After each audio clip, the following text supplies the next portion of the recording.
Assalamualaikum teman-teman, selamat berjumpa lagi dengan saya Abdul Rahman dan masih tetap di channel Abdul Rahman ya. Dan masih tetap juga mengupas tentang seputaran gangguan asam lambung dan sensitif psikosomatis. Nah, di season kali ini saya akan share video tentang perbaikan asam lambung dan sensitif psikosomatis itu butuh proses. Nah, itu teman-teman kenapa di season kali ini saya share video hal tersebut gitu teman-teman ya. Karena jujur ya, untuk orang-orang yang terkena gangguan asam lambung dan sensitif psikosomatis ada kalanya mengalami kejenuhan ketika saat terkena gangguan asam lambung dan sensitif psikosomatis. Kemudian ada kalanya juga merasa tidak percaya diri dengan kesembuhan. Nah, itu teman-teman, jangan-jangan ini nggak sembuh-sembuh nih. Nah, itu teman-teman ya. Nah, makanya bagi teman-teman yang sekarang sedang mengalami hal tersebut, tolong tonton videonya sampai habis, jangan di skip biar kalian nanti mengerti, biar kalian nanti paham, dan ketika mengerti dan paham kalian mempunyai ketenangan tersendiri, mempunyai rasa sabar tersendiri, kemudian mempunyai percaya diri juga bahwa ternyata gangguan asam lambung dan sensitif psikosomatis ini bakalan sembuh, bakalan membaik, bakalan sembuh total. Nah, itu teman-teman, makanya tolong tonton videonya sampai habis, jangan di skip.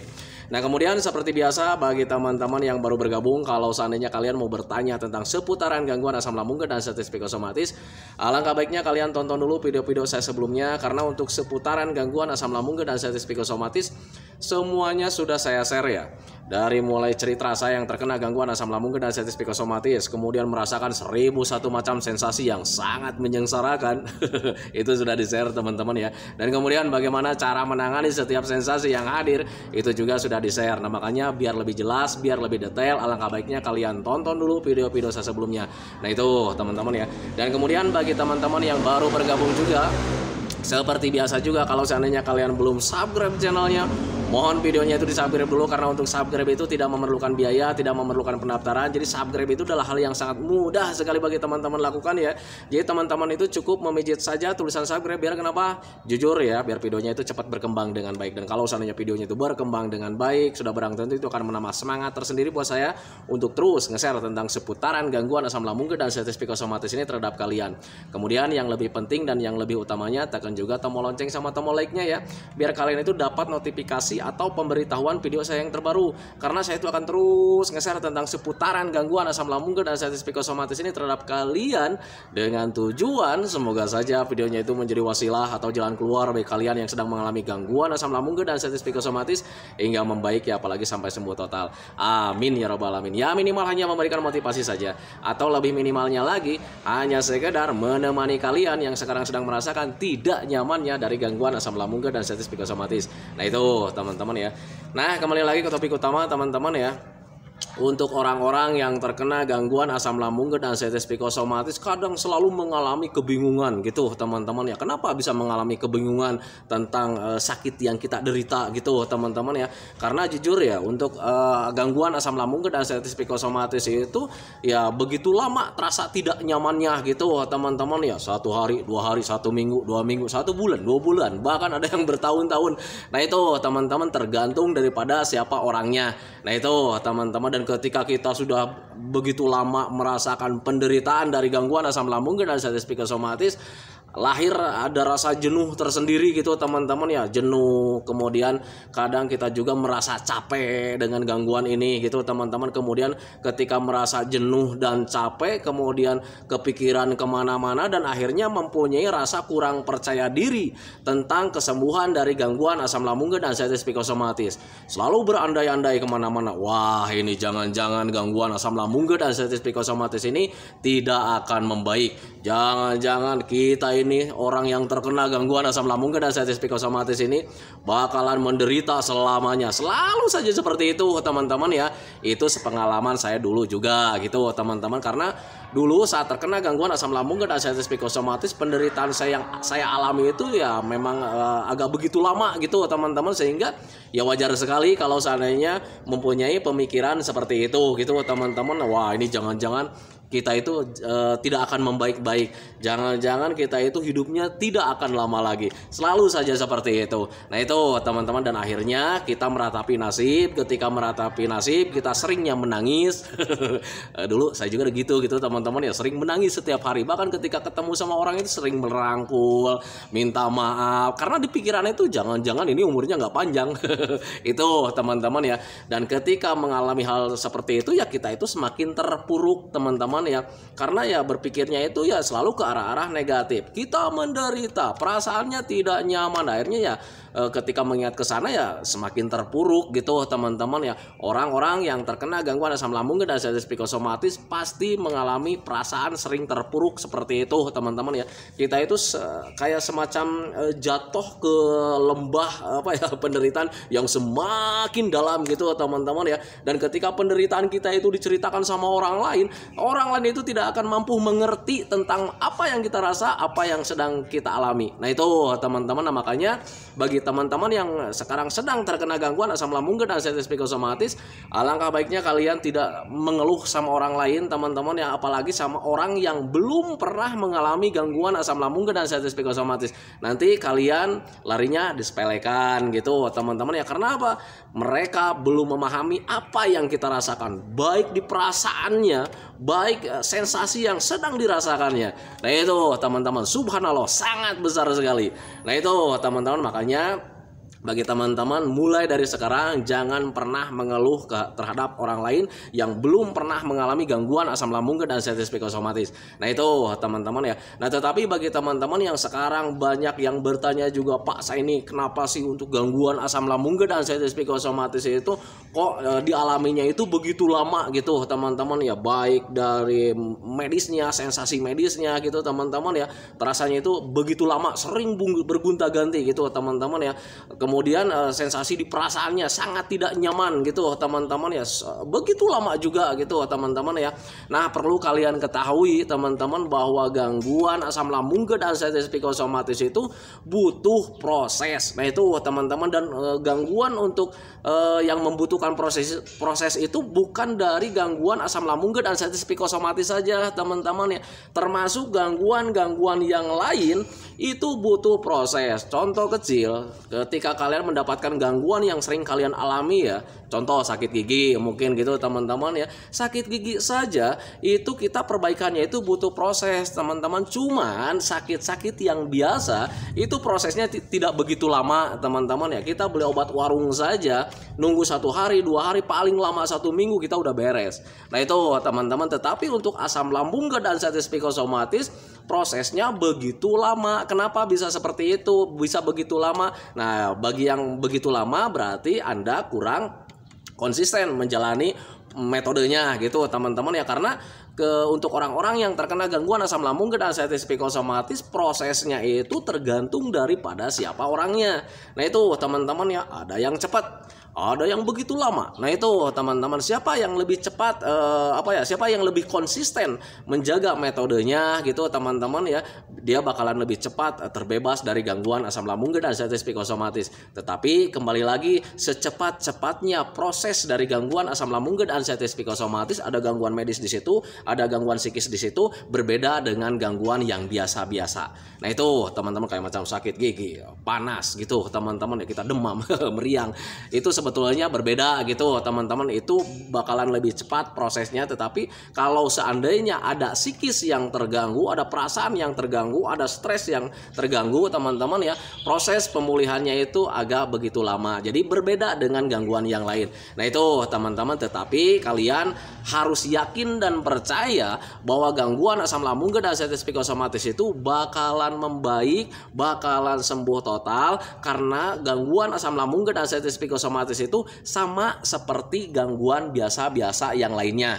Nah itu teman-teman yang membedakan kita itu asam lambung dan sensitif psikosomatis itu butuh proses dan butuh pelatihan. Itu saja sih sebetulnya teman-teman ya. Kayak macam sakit gigi, kita nggak usah latihan teman-teman, kita kasih obat warung beres di situ. Tetapi untuk asam lambung dan sensitif psikosomatis, selain menggunakan obatnya itu metode teman-teman, kita juga butuh pelatihan. Pelatihan dari apa? Pelatihan dari pemikiran, pelatihan dari perasaan gitu teman-teman, pelatihan dari mental. Nah itu teman-teman, dan ketika semuanya sudah terlatih menjadi normal kembali, kalian pasti bakalan cepat membaik. Nah itu teman-teman, itu kejadian dulu saat saya terkena gangguan asam lambung dan gastritis psikosomatis. Jadi titip pesan buat teman-teman yang sekarang sudah merasa jenuh dengan keadaan ini, kemudian sudah merasa capek dengan keadaan ini, kalian jangan menyerah teman-teman. Kalaupun misalkan kalian merasakan tidak nyaman karena memang sudah begitu lama, teman-teman ya, ingat, gangguan asam lambung dan gastritis psikosomatis itu pemulihannya butuh proses dan butuh pelatihan. Nah itu teman-teman, baik medisnya, baik psikisnya, semuanya butuh latihan. Dan ketika kalian sudah memahami ke sana, oh ya Pak, saya itu ternyata ini gangguan psikisnya itu butuh proses dan butuh pemulihan. Oh ya Pak, ini asam lambungnya itu butuh proses dan butuh pelatihan. Kan seperti itu ya teman-teman. Ketika kalian sudah memahami ke sana, kalian nanti akan mempunyai rasa sabar yang sangat tinggi teman-teman. Kemudian ketika sudah mempunyai rasa sabar, kalian juga mempunyai rasa rasa belajar masa bodoh tentang gangguan asam lambung dan gastritis psikosomatis, karena sudah mulai memahami ternyata asam lambung dan gastritis psikosomatis itu tidak berbahaya, hanya butuh pelatihan saja. Nah itu teman-teman, ketika mempunyai pemikiran harus butuh latihan, ketika kalian jalan-jalan ada kelayangan sedikit, kalian tidak rindu pulang ya. Nah itu teman-teman, wah ini tidak apa-apa, kelayangan, cuman kelayangan aja kan gitu teman-teman ya.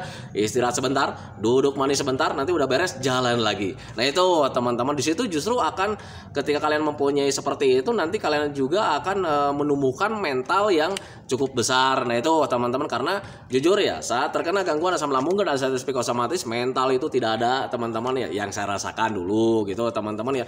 Mental itu tidak ada, jangankan untuk jalan-jalan ke arah yang jauh ya, jalan-jalan seputaran rumah saja kadang kita itu kurang percaya diri teman-teman ya. Jangan-jangan nanti dibelokan nih belakang rumah, saya pingsan nanti ya.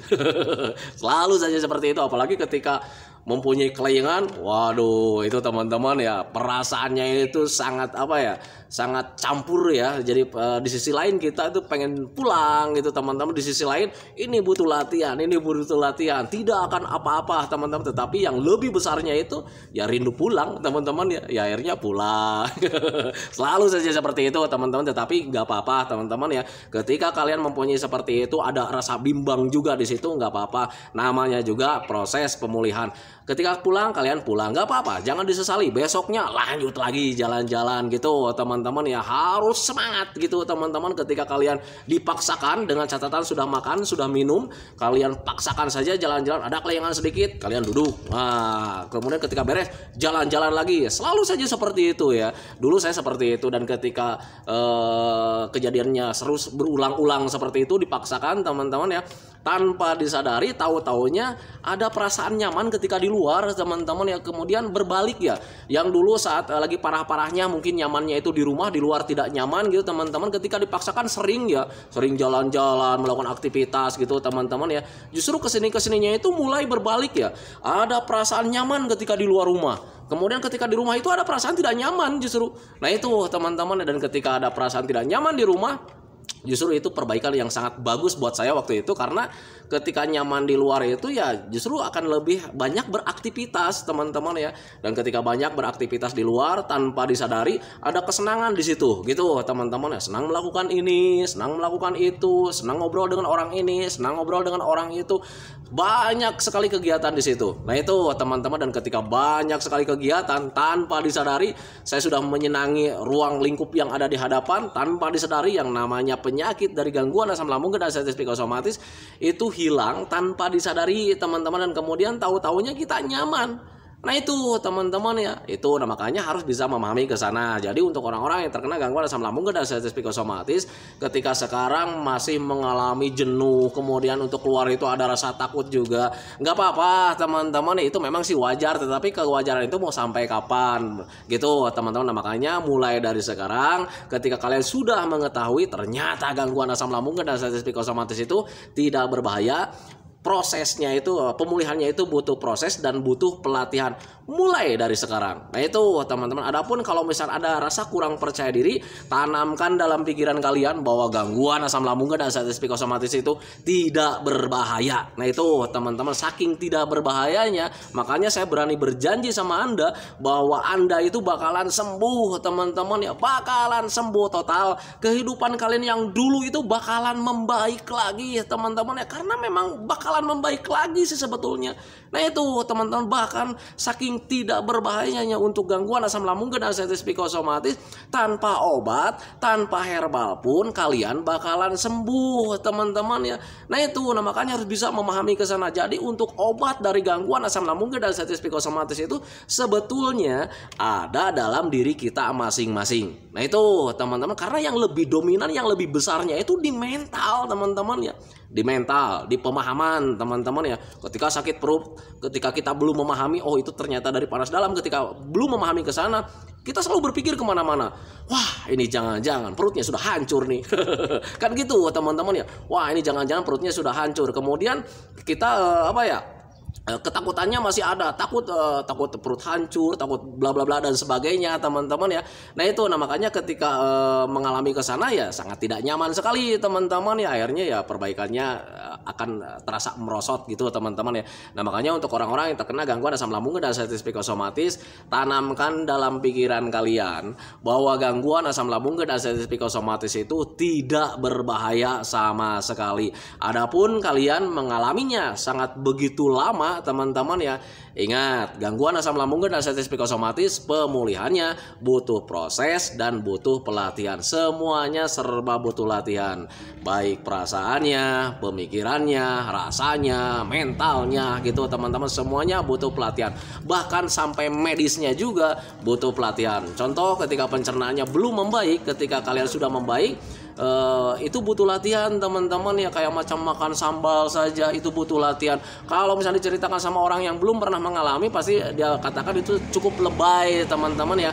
Nah tetapi ketika orang-orang yang sudah memahami, ketika orang-orang sudah mengalami gangguan asam lambung dan artritis psikosomatis, mereka akan memahami teman-teman, memang benar untuk pencernaan kalau sudah terganggu saat pemulihan, untuk makan apa-apa itu butuh latihan. Nah itu teman-teman, makanya ketika orang-orang yang terkena gangguan asam lambung dan artritis psikosomatis mengkonsumsi makanan apapun tidak berlebihan. Nah itu teman-teman ya, karena ya butuh latihan ya pencernaannya. Jadi ketika sudah membaik, jangan langsung makan sekaligus dengan durasi yang sering, kemudian tambah banyak juga kapasitasnya. Ya nanti pencernaan kita itu akan shock ya, akan shock, kemudian akan error kembali. Dan ketika error kembali, pikiran kita juga menjadi error kembali, karena ya ketakutan itu tambah besar ya. Ketakutan itu sangat besarnya, jadi mengalahkan pemikiran yang positif gitu teman-teman. Contoh kecil, ketika kita sudah memahami ya bahwa gangguan asam lambung dan artritis psikosomatis itu tidak berbahaya, karena ketika dijelaskan, oh ternyata ini dari ini penyebabnya tidak berbahaya kan gitu ya. Dapat gangguan ini, oh dari ini, oh tidak berbahaya. Tetapi ketika sensasinya hadir, pemahaman itu hilang teman-teman ya. Yang hadir itu justru kita itu ya takut gitu teman-teman ya. Nah itu, nah makanya harus bisa memahami ke sana gitu teman-teman ya. Nah itu teman-teman ya,